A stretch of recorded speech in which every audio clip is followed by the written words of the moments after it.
एक कहानी के अनुसार एक बार की बात है, देवी पार्वती का नाम खोह और कंदराओं में रहते हुए उब गया। उन्होंने भगवान शंकर से अनुरोध किया कि अन्य देवताओं की तरह अपने लिए भी एक छोटा सा महल बनवा लेना चाहिए।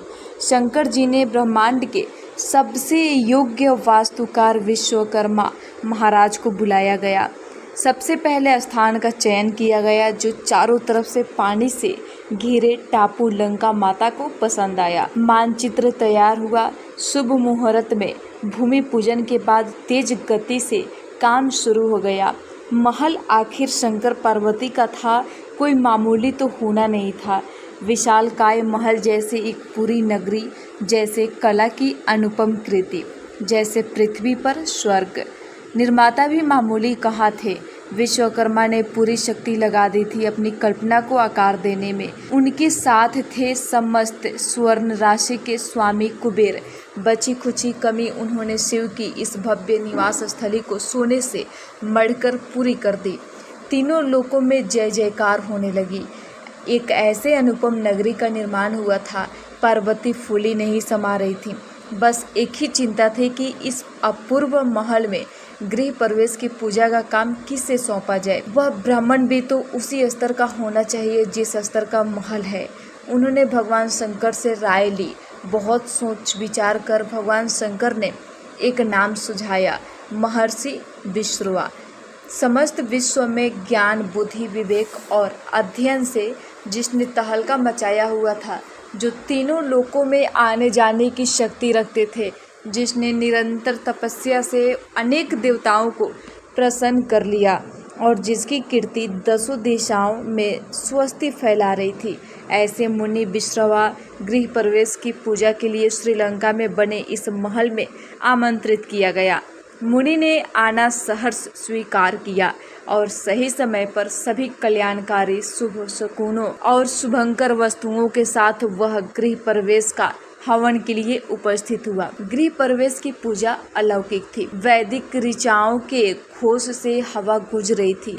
आचमन से उड़ी जल की बूंदें वातावरण को निर्मल कर रही थी। पवित्र होम अग्नि से उठी लपटों में बची खुची कलुषता भस्म हो रही थी। इस अद्वितीय अनुष्ठान के संपन्न होने पर अतिथियों को भोजन करा। प्रसन्नता से गदगद माता पार्वती ने ब्राह्मण से दक्षिणा मांगने को कहा। आप मेरे ही नहीं, समस्त विश्व की माता हैं। माँ गौरा, आपसे दक्षिणा कैसी?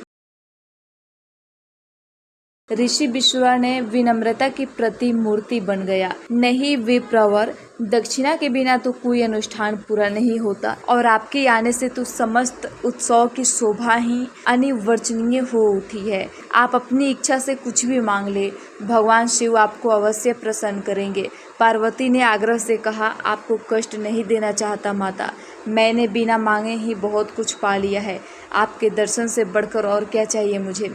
विश्रवा ने और भी विनम्रता से कहा, यह आपका बड़प्पन है, लेकिन अनुष्ठान की पूर्ति के लिए दक्षिणा आवश्यक है। आप इच्छा अनुसार जो भी चाहें मांग ले, हम आपका पूरा मान रखेंगे।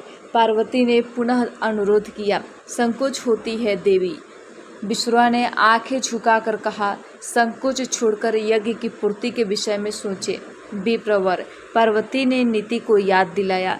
जरा रुककर विश्रवा ने कहा, यदि सचमुच आप मेरी पूजा से प्रसन्न हैं, यदि सचमुच आप मुझे संतुष्ट करना चाहती हैं और यदि सचमुच भगवान शिव सब कुछ दक्षिणा में देने की सामर्थ्य रखते हैं, तो आप यह सोने की नगरी मुझे दे दें। पार्वती एक पल को भौंचक रह गई। उनके दुखित मन से आवाज आई, यह स्वर्ण महल तुम्हारे पास भी ज़्यादा दिन तक नहीं रहेगा। यह जलकर नष्ट हो जाएगा। तुम्हारा कुल के देवीय गुण नष्ट होकर समाप्त हो जाएगा। लेकिन पास ही शांति से बैठे भगवान शंकर ने अविचलित स्थिर वाणी में कहा, तथास्तु। विश्रवा की खुशी का ठिकाना न रहा। तब से ही लंका सोने की कहलाई और विश्रवा का कुल दैवी गुणों से नीचे गिरते हुए संसारिक लिप्सा में डूबता चला गया। पार्वती के मन में फिर किसी महल की इच्छा का उदय नहीं हुआ। इस दान से इतना पुण्य एकत्रित हुआ कि उन्हें उनकी संतान को गुफा कंदराओं में भी कोई कष्ट नहीं हुआ।